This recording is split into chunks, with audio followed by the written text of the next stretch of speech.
Kami akan membahas restitusi atau uang ganti rugi untuk David Ozora bersama kuasa hukum keluarga David Ozora Melissa Anggraini dan pakar hukum pidana Heri Firmansyah. Selamat malam, Mbak Melissa, Pak Heri. Selamat malam Mbak Cindy. Baik, terima kasih sudah bergabung. Sebelumnya kami juga sudah berupaya saudara untuk menghadirkan pihak kuasa hukum Mario Dandi dalam perbincangan malam ini, tapi masih belum ada kesediaan untuk bergabung bersama kita. Eh, Mbak Melissa, jadi komponen yang diperhitungkan oleh LPSK ada 100 miliar rupiah, diantaranya soal penderitaan David Ozora. Ya, Bagaimana kondisi David sampai akhirnya keluarlah angka 100 miliar rupiah? iya. Jadi terkait restitusi ini kan sebenarnya memang adalah hak dari anak korban. Dari awal pada saat pengajuan kepada LPSK untuk menjadi terlindung karena anak korban adalah korban sebuah tindak pidana, pada saat itu keluarga tidak pernah mau mengajukan restitusi, tetapi kemudian diberi pemahaman bahwa ini adalah hak anak korban yang harus kita perjuangkan. Sehingga kami sampaikan kepada LPSK, silakan untuk diperhitungkan. Bahkan terkait dengan biaya rumah sakit dan lain sebagainya, LPSK langsung berkomunikasi dengan rumah sakit. Pada saat itu David 2 bulan ya, dan itu di ruang ICU bukan di perawatan biasa. Kemudian berlanjut home care dan ada proyeksi pengobatan ke depannya. Sehingga untuk sampai di angka 100 miliar pun kami tidak tahu komponennya apa-apa saja gitu. Oke. Dan kami percayakan seluruhnya kepada LPSK. Kira-kira seperti itu, Oke, Mbak. keluarga tidak tahu komponennya apa saja sampai keluar angka 100 miliar rupiah. Tapi 100 miliar rupiah, tapi menurut keluarga apa sih sebenarnya komponen kerugian terbesar yang harus diganti dalam restitusi itu? Ya tentu terkait dengan pengobatan dan proyeksi pengobatan anak korban hingga ke depan ya. Mengingat anak korban ini kan masih umur 17 tahun, Ya. ada masa depannya yang rusak, sekolahnya ini masih ditinjau apakah masih bisa dengan mengikuti sekolah seperti anak-anak yang lain. Ini masih dalam proses asesmen lebih lanjut. Terkait lagi David dikatakan terkena diagnosa diffuse axonal injury. Tapi begini, terkait angka restitusi, bagi keluarga ini adalah sebuah perjuangan agar memberikan efek jera yang lebih kepada pelaku juga kepada masyarakat luas. Oke. Sehingga masyarakat mengetahui selain adanya pertanggungjawaban pidana, ada juga tanggung jawab restitusi Hmm. kepada anak korban, seperti itu, Mbak. Oke, baik, Pak Heri, sebenarnya bagaimana sih hitung-hitungan restitusi untuk sebuah kasus, kita berkaca pada kasus David Ozora ini. Hitung-hitungannya bagaimana? Karena keluarlah angka 100 miliar rupiah. Oke, sebelum masuk ke hitung-hitungan, mungkin kita menjelaskan sedikit ya, berkaitan dengan apa itu restitusi tadi kan. Bahwa restitusi itu kan berarti kewajiban pelaku untuk kemudian katakanlah bertanggung jawab atas tindakan yang dia lakukan. Karena bicara tentang korban, itu kan tidak hanya fisik ya, tapi juga ada mental dan juga secara ekonomis. Nah, dalam hal ini, Undang-Undang Perlindungan Saksi Korban, pasal 731 tahun 2014 itu kan sudah mengatur terkait hal tersebut ya. Hmm. Bahkan ada pasal 98 yang bicara tentang kalau seandainya dalam tuntutan itu juga ada kerugian yang ditimbulkan dan itu berakibat langsung kepada korban, itu juga bisa dimasukkan ke dalam dakwaan. Mhm. Apakah dititipkan sebelum tuntutan atau sebelum putusan pengadilan. Nah, memang kita meminta sebenarnya dalam hal ini yang namanya restitusi ini adalah pemulihan dan juga bagi hak korban tadi ya. Tapi memang dasarnya adalah perhitungannya tentu aset yang dimiliki oleh si pelaku. Nah, persoalan tadi yang muncul adalah apakah kemudian ada aset-aset yang kemudian mengatasnamakan katakanlah pelaku yaitu Mario Dandi ya. Tapi bagaimanapun ini patut kita apresiasi bahwa dalam persoalan-persoalan sekarang ini kita tidak lagi bicara sistem peradilan pidana bagaimana jaksa nanti kemudian mewakili kepentingan institusinya saja, tapi juga kepentingan korban di dalamnya. Nah, Mhm. ini yang kita dorong terus sebenarnya bahwa sistem peradilan pidana kita sudah mulai tidak hanya juga bicara tentang kepentingan hukum pelaku, tapi juga Ya. kepentingan korban di sini.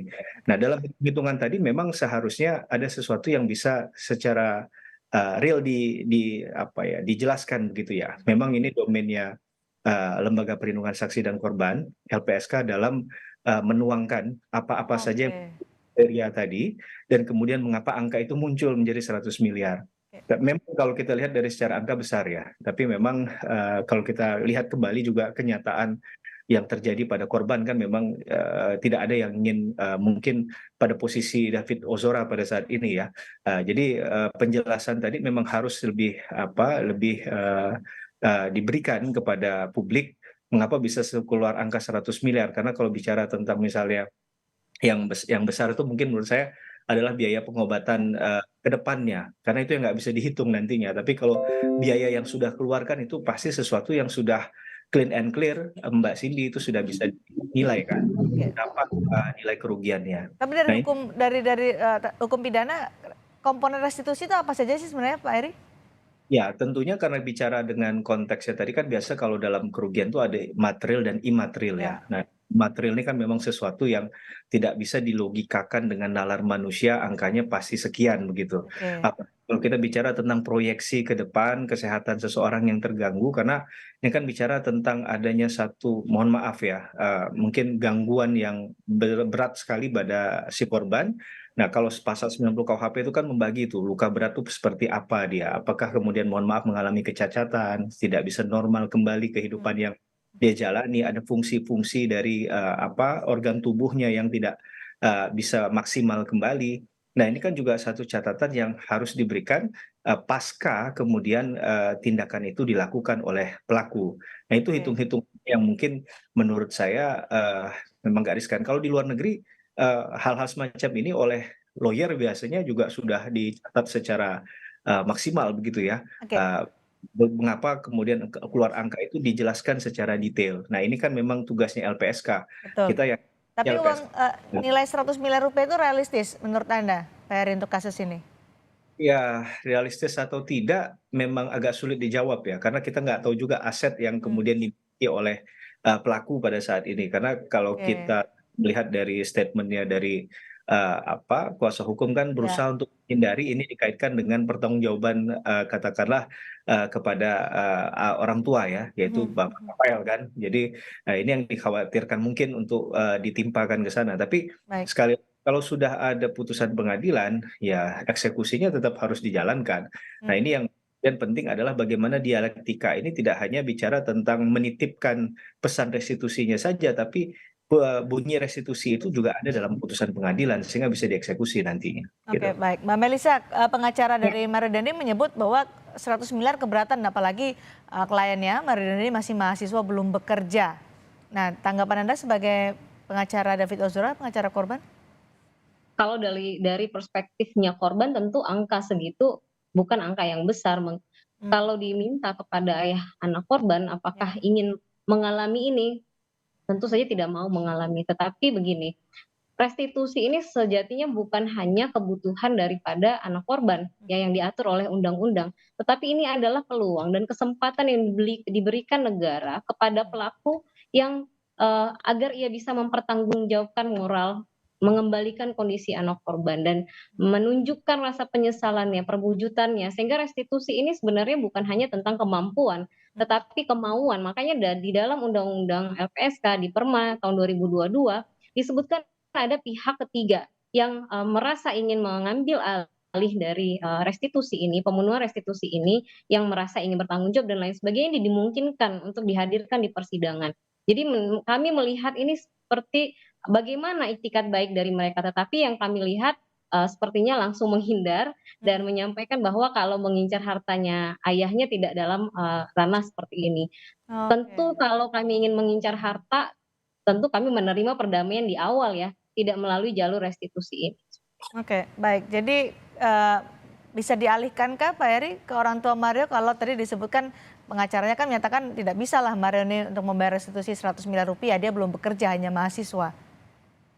Nah, ini yang, saya belum tahu nanti ya pertimbangan, hakim di ujungnya seperti apa ya. Tapi memang faktanya itu kan itu harus bicara tentang kesanggupan dalam tanda petik ya, kesanggupan dari, seseorang yang dibebankan restitusinya juga.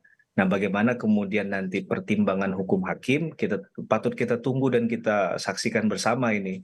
Yang Oke. pasti memang kalau 100 miliar tadi datangin tim nasional Argentina aja 75 miliar, jadi itu menurut saya suatu hal yang memang masih, ya memungkinkan saja, karena biaya-biaya itu kan biasanya ini ya, kalau kita Ya. bicara memang ditimpakan tinggi, tapi apakah kemudian eksekusinya Oh, nanti di oke. bawah dari 100 ataukah berapa, itu Mhm, memang sesuatu yang sudah sangat dilogikakan. mhm, Jadi ya, mungkin harapannya bisa 100 miliar tadi ya, mhm. eee, sebenarnya Jika kan jika nih Pak Heri, jika Kak Asep tidak cukup untuk membayar, apakah ada sanksi atau pengganti?